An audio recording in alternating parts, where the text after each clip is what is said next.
Hello guys, VKLOന്റെ മറ്റൊരു എപ്പിസോഡിലേക്ക് എല്ലാവർക്കും സ്വാഗതം.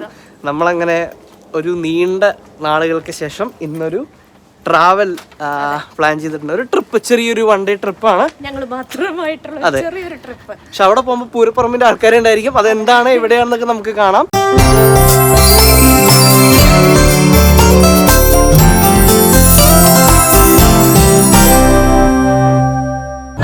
ജേർണി സ്റ്റാർട്ട് ചെയ്തിരിക്കുകയാണ്. നമ്മൾ പോകുന്നത് ഡർഡിൽ ഡോറാണ്. അതെവിടെയാ പ്ലേസ്, ലൊക്കേഷൻ? അതെ, സൗത്താംപ്ടണിൽ. ഒരു 3.5 മണിക്കൂർ ജേർണിയാണ് നമ്മുടെ റഷ്ദന്ന് ഡർഡിൽ ഡോറിലേക്ക്. നമ്മൾ ഇതിനു മുമ്പ് ബാത്തിലേക്ക് പോയിട്ടുണ്ട്. ഈ ഒരു ഡിസ്റ്റൻസ് തന്നെ ഉണ്ടായിരുന്നുള്ളൂ. നമ്മളന്ന് ലൂട്ടണിനാണ് പോയത്. ഇപ്പൊ നമ്മള് ഡർഡിൽ ഡോർ എന്ന് പറയുന്നത് നമ്മുടെ ഇംഗ്ലണ്ടിന്റെ ഒരു വിൻഡോ അല്ലെങ്കിൽ ഡോർ എന്നൊക്കെയാണ് അറിയപ്പെടുന്നത്. അതെന്താന്ന് വെച്ച് കഴിഞ്ഞാൽ അതൊരു കവാടം പോലെയാണ്. നമുക്ക് നമ്മുടെ ഒരു ആർച്ച് രൂപത്തിൽ വരും. പക്ഷെ ഇപ്പൊ നമ്മൾ ഇംഗ്ലണ്ടിൽ നിന്നൊക്കെ അടിച്ചു കൊടുക്കുന്ന സമയത്ത് നമുക്ക് ഗൂഗിളിലൊക്കെ വരുന്ന ഒരു ഫോട്ടോ ഡർഡിൽ ഡോർ ആണ്. ഡർഡിൽ ഡോർ ഒരു ബ്യൂട്ടിഫുൾ ഫ്രെയിം ആണ്. ആക്ച്വലി ഫോട്ടോ ഡെസ്റ്റിനേഷൻ ആണ്. ഒരു പെബിൾ ബീച്ച് ആണ്. ഏറ്റവും കൂടുതൽ റഷ് ആയിരിക്കുന്നത് ഈ സമ്മർ സീസണിലായിരിക്കും. സമ്മറിൽ നല്ല രസമായിരിക്കും അവിടെ പോയിട്ട് എൻജോയ് ചെയ്യാൻ പറ്റും.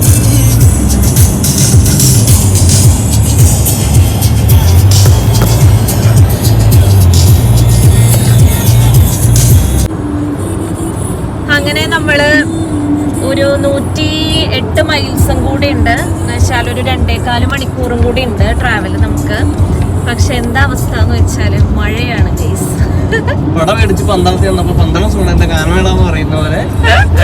അപ്പൊ നമുക്ക് മഴ തീരെ നമ്മൾ എക്സ്പെക്ട് ചെയ്തില്ല. നമ്മള് വലിയ സമ്മർ എന്നൊക്കെ പറഞ്ഞിട്ട് പോയിട്ട് നമ്മള് ഭയങ്കര, അതെ, പറയാൻ പറ്റില്ല. ഒരു 10% ചാൻസസ് ആണ് കാണിക്കുന്നത്. പക്ഷെ ഇപ്പോ നമുക്ക് കുറച്ച് ഇത് മഴ ഉണ്ടായിരുന്നു. ഇനിയിപ്പോ നോക്കാം, അവിടെ എത്തിയിട്ട് നോക്കാം എന്തായിരിക്കും അവസ്ഥ.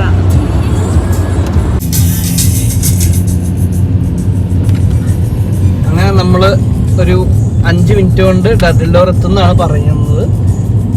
പോകുന്ന വഴികളൊക്കെ അതിമനോഹരമായിരുന്നു. നമ്മള് മോട്ടോർവേയിലൂടെ ഉള്ള ഒരു കണ്ടിന്യൂസ് ജേർണി ആവുന്ന വിചാരിച്ചിരുന്നത്. പക്ഷെ നമുക്ക് പ്രകൃതി രമണീയതയൊക്കെ ആസ്വദിച്ച്, പക്ഷെ ചെറിയ റോഡാണ്.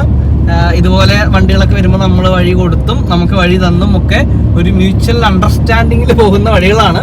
മനോഹരമായ പുൽമൈതാനങ്ങളെ നമുക്ക് കാണാം. ഒരുപാട് മ്യൂസിയങ്ങൾ പോലെയുള്ള പഴയ കുറേ സ്ട്രക്ചേർഡ് ബിൽഡിങ്സുകളുണ്ട്. അതിൻ്റെയൊക്കെ മനോഹാരിത ആസ്വദിക്കാം. എന്തായാലും നമ്മൾ വളരെ അടുത്തെത്താറായിട്ടുണ്ട്.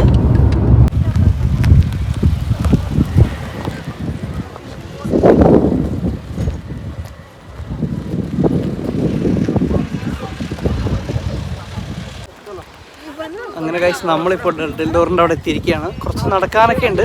പക്ഷേ അത്രയും ദൂരം നമ്മൾ മുഴുവൻ അത്രയും ആളുകളുണ്ട്. നമ്മൾ നേരത്തെ കാറൊക്കെ പാർക്ക് ചെയ്തിരിക്കുന്നത് കണ്ടല്ലോ. ആ കാറിൽ അത്രയും ആൾക്കാർ ഇവിടെ ഉണ്ട്. ഫുള്ള് റഷാണ്. പക്ഷേ നമുക്ക് ഒരു ഫോട്ടോ ഒക്കെ എടുക്കുമ്പോൾ അവര്, അതെ, എല്ലാ സഹകരണമാണ് ഈ വന്നത്. അതേ ഞാൻ പറയാൻ വന്നത്. അതായത് ഫോട്ടോ എടുക്കാൻ നിൽക്കുമ്പോൾ അവർ മാറിത്തരും. എന്നിട്ട് നമ്മൾ ഫോട്ടോ എടുക്കും. എന്തായാലും നല്ല ഒരു കുറെ ആളുകൾ, നല്ല കൂട്ടം. പക്ഷേ ഇത്രയും ആളുകൾ നമ്മൾ UK വന്നിട്ട് ഒരുമിച്ച് ആദ്യമായിട്ട് കാണുന്നില്ലേ. കാരണം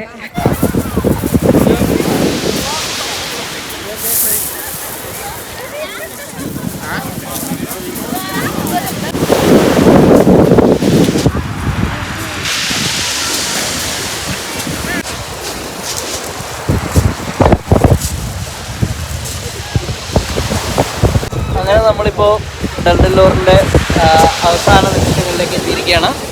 അതെ, ഞങ്ങള് കുറച്ച് നേരം ഇപ്പോൾ 2 hours ആയി ഞങ്ങൾ ഇവിടെ വന്ന് കുറെ ഫോട്ടോസും കുറെ വീഡിയോസും ഒക്കെ എടുത്തു.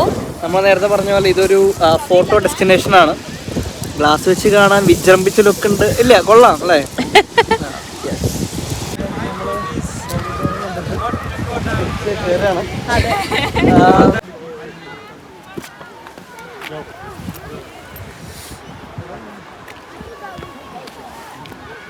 അങ്ങനെ ഗൈസ്, നമ്മള് ഡർഡിൽ ഡോറും കണ്ടിട്ട് തിരിച്ച് കയറുകയാണ്. ഇറങ്ങുന്ന അത്ര സുഖമില്ല കയറ്റം. നമ്മുടെ ഇന്നത്തെ ഡർഡിൽ ഡോറിലേക്കുള്ള യാത്ര ഇവിടെ അവസാനിക്കുകയാണ്. അതിലും വല്ലാത്ത യാത്ര തന്നെയാണ്. കാരണം നല്ല ബ്യൂട്ടിഫുൾ സീനറീസ് ആണ്. പക്ഷെ എന്താ പ്രശ്നം എന്ന് വെച്ച് കഴിഞ്ഞാൽ ഈ കല്ലൊക്കെ ചവിട്ടിയിട്ട് കാലിന്റെ അടിയൊക്കെ ചോദിച്ചുകൊണ്ട് ഭയങ്കര വേദന എടുക്കും നമ്മള് ബെയർ ഫൂട്ട് ആവുമ്പോ. ചെരുപ്പിട്ട് കഴിഞ്ഞാൽ കുഴപ്പമില്ല, പക്ഷെ നമ്മള് വൺസ് അതിലേക്ക് വെള്ളത്തിലൊക്കെ ആർമാദിക്കണേ നമ്മൾ എന്തായാലും ചെരുപ്പ്. അപ്പൊ ഭയങ്കര, അപ്പൊ എന്തായാലും നല്ലൊരു എക്സ്പീരിയൻസ് ആയിരുന്നു. ഒന്നാമത് ഇത്രയും കൂടുതൽ ഡ്രൈവ് നമ്മൾ ചെയ്തു വന്നു, നന്നായി ഒന്ന് റിലാക്സ് ആയി, ബീച്ചിൽ കുറേ നേരം കാലൊക്കെ വെള്ളത്തിലിട്ട് നിൽക്കുന്നു. അപ്പൊ എന്തായാലും ഇനി നമ്മൾ തിരിച്ച് പിന്നെ കൂളിംഗ് ഗ്ലാസ് ഊരാത്തതിന്റെ ഒരു മെയിൻ റീസൺ എല്ലാവർക്കും അറിയാമെന്ന് ഞാൻ എന്താ വെയിലടിക്കാതിരിക്കാൻ മാത്രമാണ്. അബോധം പറയില്ലേ. So bye. അപ്പൊ അടുത്ത വീഡിയോ ആയിട്ട് കാണാം. അതെ.